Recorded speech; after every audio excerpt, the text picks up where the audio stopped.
नमस्कार विद्यार्थी मित्रांनो, आज आपण इयत्ता 10वीच्या मराठीच्या पाठ्यपुस्तकातील 10वं प्रकरण आप्पांचे पत्र या पाठाचा अभ्यास करणार आहोत। या पाठाचे लेखक आहेत अरविंद जगताप। अरविंद जगताप यांचा जन्म 1977 मध्ये झाला।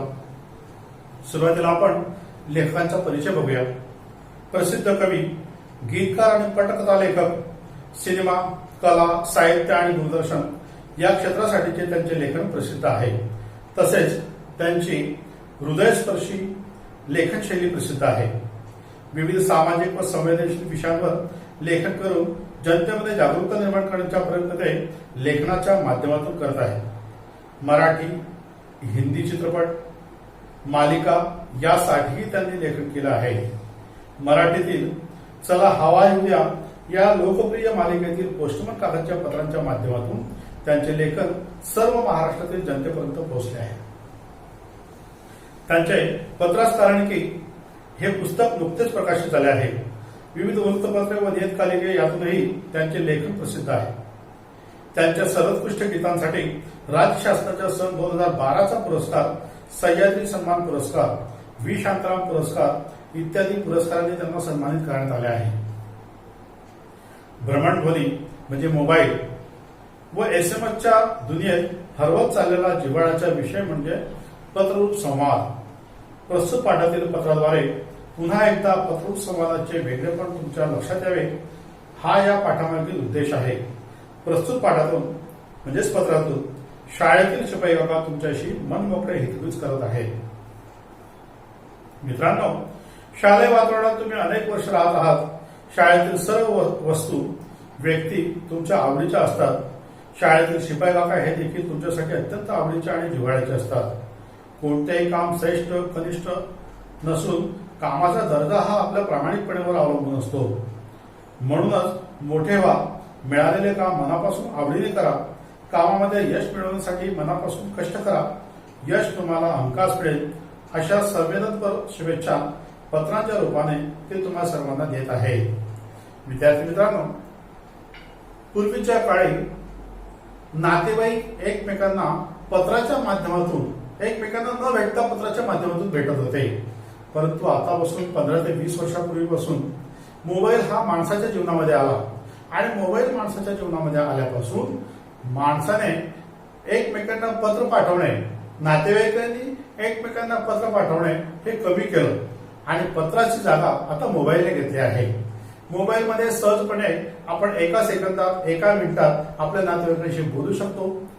तिकडनं ते दिसत असतात, आपण इकडनं दिसत असतो, अशा प्रकारचा कॉल करू शकतो।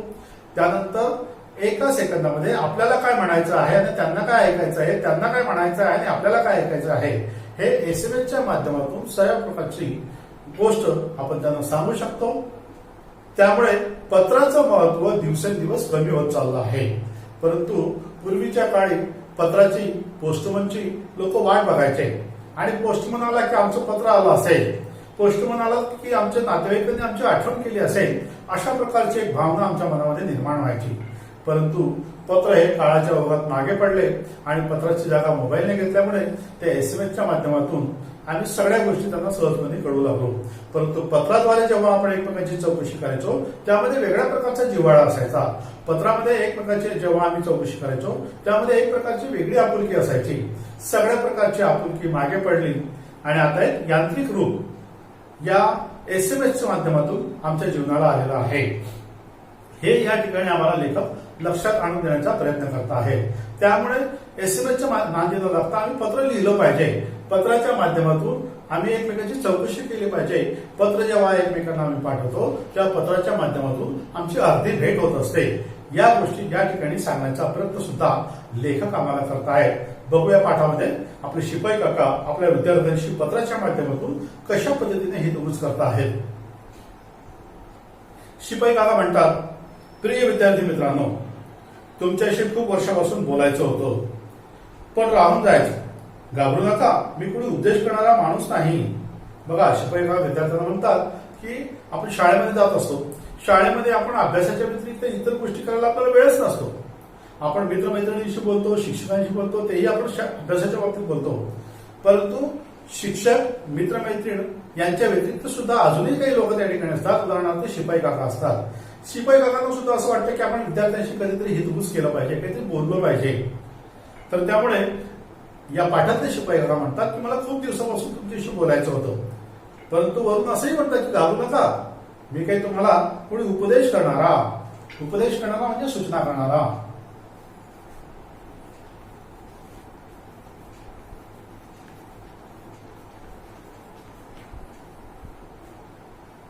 कारण की विद्यार्थ्यांना सगळेच उपदेश करतात, त्यामुळे विद्यार्थी घाबरणं साहजिक आहे. त्यामुळे शिपाई काका म्हणतात की मी कोणी उपदेश करणारा माणूस नाही, मी तुमच्या शाळेतील शिपाई. मी कोण आहे? मी तुमच्या शाळेतील शिपाई आहे. तुम्ही सगळे मला ओळखतात, मला आप्पा म्हणून तुम्ही सगळे ओळखतात. शाळेत तुम्ही एवढे घाईत असता, सगळे विद्यार्थी शाळेमध्ये घाईत असतात, त्यामुळे साहजिक आहे की शिपाई काकांचं विद्यार्थ्यांशी बोलणं होत नाही. मी कधी बोलायची संधीच मिळत नाही. शाळेत विद्यार्थी घाईत असतात, त्यामुळे बोलण्याची कधीच संधी मिळाली नाही. म्हणून हे पत्र आणि म्हणून शिपाई काका मुद्दामून आपल्या शाळेच्या विद्यार्थ्यांना एक पत्र पाठवत आहेत. तुमच्या अभ्यासाविषयी मला काही सांगायचं नाही. शिपाई काका म्हणतात की तुमच्या अभ्यासाविषयी अनेक लोक काळजी करतायत, तुमचे पालक आहेत, तुमचे शिक्षक आहेत, हे सगळे अभ्यासाविषयी काळजी करतात, त्यामुळे मी त्याच्याबद्दल काही बोलणार नाही. तुमच्या अभ्यासाविषयी मला काही सांगायचं नाही. मीच कधी कधी तुमचे शिक्षक जे शिकवत असतात ते खिडकीतून ऐकत असतो. तुमचा अभ्यास व्यवस्थित आहे, मी शिक्षण घेऊ शकलो नाही आणि म्हणून मी कधी कधी तुमच्या शाळेच्या, तुमच्या वर्गाच्या खिडकीमधून तुमचे शिक्षक तुम्हाला काय शिकवत आहेत हे ऐकण्याचा प्रयत्न करतो. मीच कधी कधी तुमचे शिक्षक जे शिकवत असतात ते खिडकीतून ऐकत असतो, कान देऊन.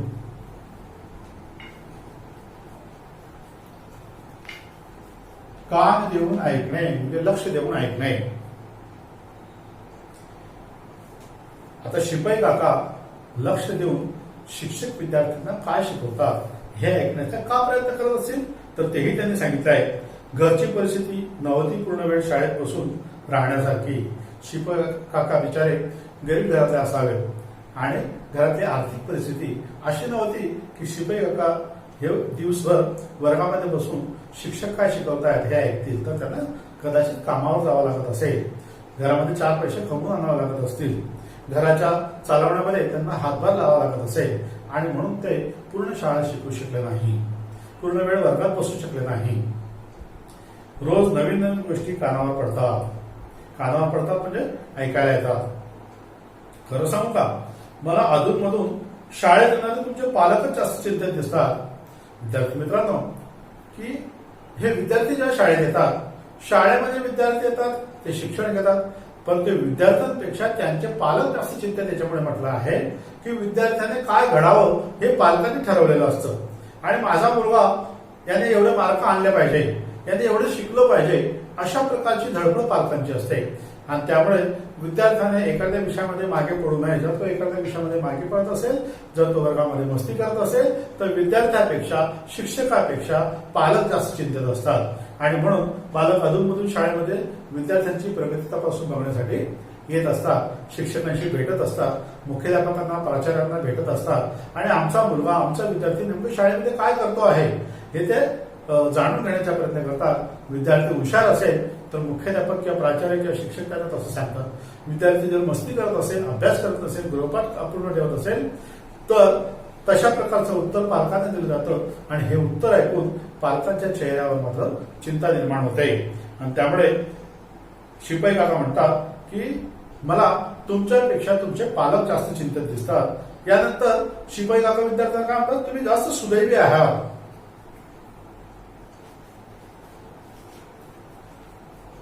म्हणजे पूर्वीच्या पालकांना, म्हणजे पालकांपेक्षा तुमचे पालक जास्त चिंता करतात. पूर्वीच्या विद्यार्थ्यांपेक्षा तुम्हाला जास्त प्रकारच्या सुखसोयी मिळतात, सहजपणे सुखसोयी मिळतात. कारण पालकांना पण वाटतं की विद्यार्थी पुढे गेला पाहिजे, पालकांना पण वाटतं की विद्यार्थ्यांना नाव केलं पाहिजे, पालकांना असं वाटतं की विद्यार्थी शिकत असताना त्यांना कोणत्याही गोष्टीची अडचण यायला नको. आणि म्हणून शिपाई काका आपल्या शाळेतील विद्यार्थ्यांना सुदैवी म्हणतात. त्यापुढे म्हणतात की तुमच्यापेक्षा मला तुमचे पालक जास्त चिंतेमध्ये दिसतात.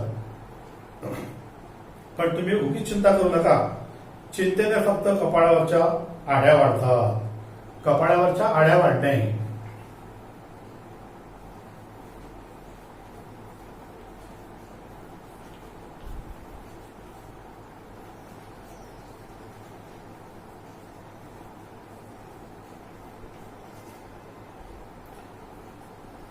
म्हणजे आपल्या चेहऱ्यावरची नाराजी दिसणे, आपल्या चेहऱ्यावरती चिंता दिसणे. चिंता केली की पुन्हा ती चेहऱ्यावर दिसणारच, म्हणजे कपाळावरच्या आड्या वाढत असतात. चिंतेने मार्क्स वाढत नाही. चिंता केली तर मार्क्स वाढत नाही, परंतु चिंतन केलं की मार्क्स वाढतात. चिंतन केलं की मी मेहनत करतो, कष्ट करतो, अभ्यास करतो, मग मार्क्स वाढतात. त्यामुळे चिंता करून उपयोग नाहीये, तर चिंतन केलं पाहिजे. असो, पत्र लिहिण्याचं कारण एवढंच आहे की पुढच्या वर्षी तुम्ही शाळा संपवून कॉलेजमध्ये जाणार. 10वीचे विद्यार्थी आहेत, यावर्षी 10वीमध्ये शाळेत आहेत, पुढच्या वर्षी ते 11वीत जातील. 11वीत म्हणजे कॉलेजमध्ये जातील. कॉलेजची त्यांची पहिली पायरी असणार आहे. आयुष्यात काय व्हायचं याचा निर्णय घ्यायची वेळ तुमच्यावर येणार आणि आपण भविष्यामध्ये काय झालं पाहिजे या गोष्टीचा निर्णय घेण्याची वेळ तुमच्यावरती 10वी सुटल्यानंतर येणार आहे. म्हणून एक आठवण करून देतो, दरवर्षी आपल्या शाळेत शिक्षक दिन साजरा होतो. शिक्षक दिन केव्हा साजरा होतो आपल्या शाळेमध्ये? सर्वदूर भारतामध्ये शिक्षक दिन हा 5 सप्टेंबरला साजरा होतो. आपले जे भूतपूर्व राष्ट्रपती होते त्या राष्ट्रपतींच्या जन्मदिनाच्या निमित्ताने 5 सप्टेंबर हा दिवस शिक्षक दिन म्हणून साजरा केला जातो. त्यात प्रत्येकाला मुख्याध्यापक तरी व्हायचं असतं, नाहीतर शिक्षक तरी व्हायचं असतं. त्या दिवशी विद्यार्थी शाळा चालवतात. काही विद्यार्थी मुख्याध्यापक होतात.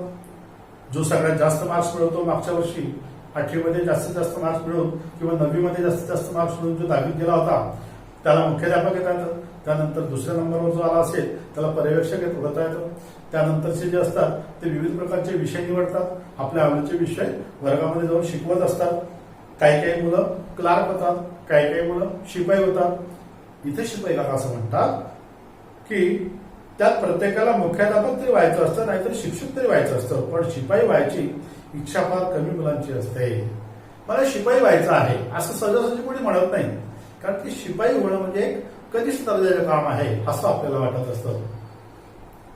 तुम्ही शिपाई व्हायलाच पाहिजे असं नाही. शिपाई आता म्हणतात की तुम्ही शिपाई व्हा असं मी म्हणत नाहीये, परंतु पण शिपाई होऊन सुद्धा चांगलं काम करता येऊ शकतं.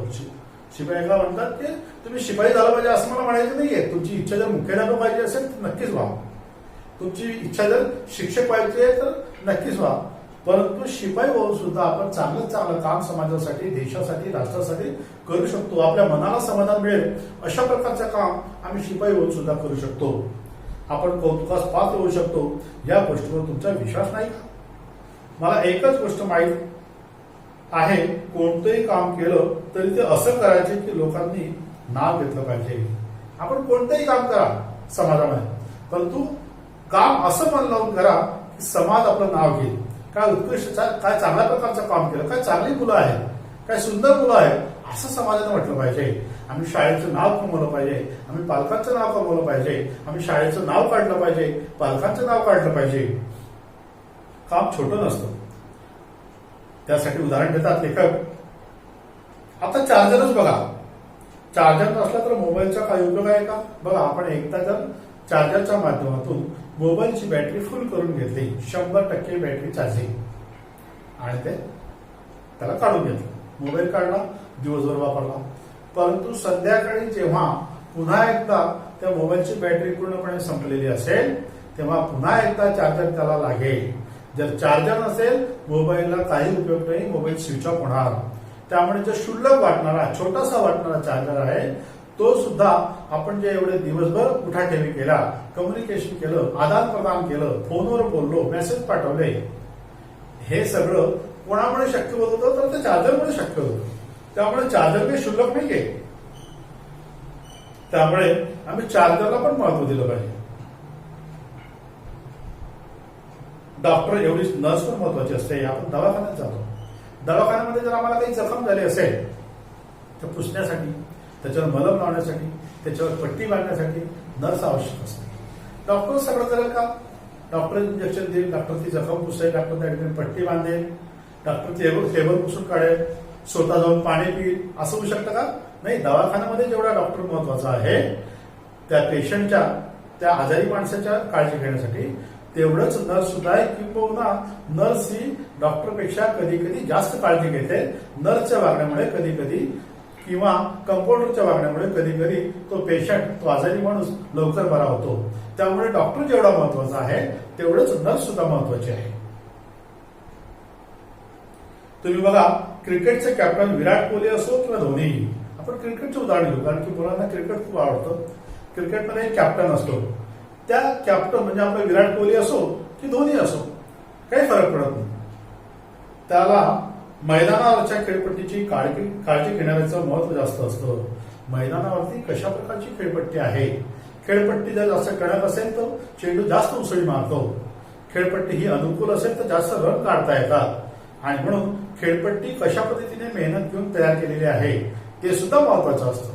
त्यामुळे कॅप्टन कोण आहे याच्यापेक्षा खेळपट्टी कशी आहे, खेळपट्टीमुळे सुद्धा बऱ्याचदा सामना हरलेले आहेत, खेळपट्टीमुळे बरेचदा सामना जिंकलेले आहेत. अशा प्रकारची उदाहरणं सुद्धा अनेक आहेत. त्यामुळे खेळपट्टी सुद्धा कशी बनवलेली आहे हे देखील महत्वाचं असतं.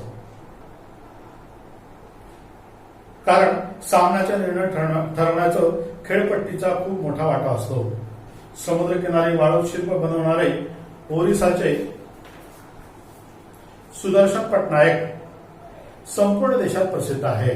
हे जे सुदर्शन पटनायक आहेत हे ओरिसाचे आहेत. वाळूमध्ये सुंदर सुंदर प्रकारचे ते कलाकृती बनवत असतात आणि ते सगळीकडे प्रसिद्ध झाले आहेत. पूर्ण देशात त्यांनी प्रसिद्धी पावलेली आहे. लग्नाच्या मंडपात बसून खूप लोक सनई वाजवताना दिसतात. अनेक लग्न होतात आणि अनेक लग्नांमध्ये बरेच जण सनई वाजवतात. आपण आतापर्यंत अनेक लोकांना सनई वाजवताना बघितलं असेल. पण बिस्मिल्ला खान सनई एवढ्या मन लावून वाजवायचे. सनई वाजवण्याचे एक क्षुल्लक काम आहे, छोटंसं काम आहे. परंतु बिस्मिल्ला खान एवढं मन लावून सनई वाजवायचे की त्यांनी जगामध्ये प्रसिद्धी प्राप्त केली, जगप्रसिद्ध झाले. सनई वादक म्हणून त्यांचा हात कुणी धरू शकत नाही. त्यामुळे आम्ही लहानातलं लहान काम सुद्धा किती मन लावून करतो यावर आमची प्रसिद्धी, यावर आमचे यश अवलंबून असतं. बिस्मिल्ला खान सनई एवढ्या मन लावून वाजवायचे की त्यामुळे ते जगभर लोकप्रिय झाले. तुम्ही कोणती गोष्ट करता हे महत्वाचं नाही, तर तुम्ही ती गोष्ट किती मन लावून करता, किती चांगलं करता, किती सफाईदारपणे करता हे जास्त महत्वाचं आहे. हे मला पटलंय. म्हणून आपल्या ग्रंथालयात एकाही पुस्तकावर तुम्हाला धूळ दिसणार नाही. हे आपल्या शिपाई काकांना पटलं आहे ही गोष्ट की आम्ही लहानातलं लहान काम सुद्धा मन लावून केलं पाहिजे. ही गोष्ट त्यांना पटल्यामुळे त्यांनी आपल्या कामामध्ये, आपल्या जीवनामध्ये काय बदल केला तर आपल्या ग्रंथालयामध्ये एकाही पुस्तकावर थोडी सुद्धा धूळ आपल्याला दिसणार नाही. म्हणजे ते आपलं ग्रंथालय, आपलं काम अतिशय स्वच्छ आणि सुंदर आणि आकर्षक करतात. कारण मी तिथे काम करतो. तुम्ही असंच काही काम करा असं म्हणणं नाही माझं. तुम्ही ग्रंथालयात नोकरी करा, शिपायाचं काम करा असंही माझं म्हणणं नाही. पण तुम्ही जे कराल ते जगात सर्वोत्तम असलं पाहिजे. सर्वोत्तम म्हणजे उत्कृष्ट प्रकारचं. आपण जीवनामध्ये जे काही कराल ते सर्वोत्तम असलं पाहिजे, उत्कृष्ट असलं पाहिजे असं मला वाटतं. म्हणजे असं आपल्या शिपाई काकांना वाटतं. मला माहिती आहे तुम्हाला सगळ्यांना डॉक्टर नाही तर इंजिनियर व्हायचं. प्रत्येक विद्यार्थ्याला जर आपण विचारलं की बेटा काय व्हायचं तुला, तो म्हणतो मला डॉक्टर व्हायचं आहे, कोणी म्हणतो मला इंजिनियर व्हायचं आहे, कोणी म्हणतो मला प्राध्यापक व्हायचं आहे, कोणी म्हणतो मला वकील व्हायचं आहे. परंतु शिपाई काका म्हणतात पण कधी कधी मला वाटतं सगळे डॉक्टर झाले तर पेशंट कोण उरणार जगात. सगळे जर डॉक्टर झाले तर मग पेशंट कोण राहणार, आजारी कोण पडणार, का सगळे एकमेकांना इंजेक्शन देत बसणार. पर्याय नाही म्हणून दुसरं काहीतरी काम करतात खूप जण. पण तुम्ही काहीतरी वेगळं केलं पाहिजे असं मला वाटतं. मी तुम्हाला फुलपाखरांच्या मागे पळताना पाहिलंय. शिपाई काकांनी मधल्या वेळामध्ये या मुलांना फुलपाखरांच्या मागे धावताना पळताना बघितलंय. तुमच्यापैकी एखाद्याने तरी फुलपाखरांच्या सुंदर आयुष्याचा अभ्यास केला पाहिजे, वेगळं काहीतरी केलं पाहिजे जीवनामध्ये. तर त्यांनी सुचवलंय तुमच्यापैकी एखाद्या तरी फुलपाखरांच्या जीवनावरती अभ्यास केला पाहिजे. त्यांचे जीवन किती लहान आणि किती सुंदर असतं याच्यावर अभ्यास केला पाहिजे. तुमच्या वर्गाच्या बाहेर मधमाशांचं मोहळ होतं म्हणून खूप दिवस खिडकी बंद होती. आपण ती खिडकी का बंद केली होती, कारण खिडकीच्या बाहेर मधमाशांचं मोहळ होतं. त्या मधमाशा तुम्हाला चावू शकतील म्हणून आपण खिडकी बंद केली होती. पण आता खिडकी उघडा, त्या मधमाशा नीट बघा. त्यांनी समाजरूपी खिडकी उघडायला सांगितले आहे, समाजामध्ये डोकावून बघायला सांगितलं आहे. या ठिकाणी त्यांनी मधमाशांचं उदाहरण घेतलं आहे की त्या मधमाशा आपलं पोळ कसं तयार करतात, आपलं घरटं कसं तयार करतात. त्या जसं पोळ बनवतात ना तसं परफेक्ट घर सुद्धा बनवू शकत नाही आपण माणसं आहोत. माणूस हा जगातला, सृष्टीतला, निसर्गातला सगळ्यात बुद्धिमान प्राणी आहे. परंतु निसर्गामध्ये असे काही घटक आहेत की मानवापेक्षा सुद्धा सफाईदार काम करू शकतात. उदाहरणार्थ मधमाशा म्हटल्या त्यांनी की मधमाशा आपलं पोळं एवढं सफाईदारपणे तयार करतात की तशा पद्धतीचं घर मानवाने कितीही मेहनत केली, कितीही कष्ट केले, परिश्रम घेतले तरी त्या मधमाशांसारखं ते आपलं घर बनवू शकत नाही. त्या किती कष्ट करून मध गोळा करतात हे बघितलंय तरी तुम्हाला कष्टाची किंमत आणि गंमतच कळेल. जर तुम्ही त्या मधमाशांचं कष्ट बघितले, त्यांनी किती कष्टाने फुलाफुलांवरून ते मध जमा करलं, एका ठिकाणी जमा केल्यानंतर त्या पोळ तयार केलं, हे जरी तुम्ही बघितलं तरी त्यांनी किती कष्ट केले असतील या गोष्टी तुम्हाला कळू शकतात आणि त्यातून कष्टाची किंमत सुद्धा तुम्हाला कळेल. विद्यार्थी मित्रांनो, या ठिकाणी आपण थांबूया. अर्धा जो भाग आहे तो आपण पुढच्या तासिकेला बघणार आहोत. धन्यवाद.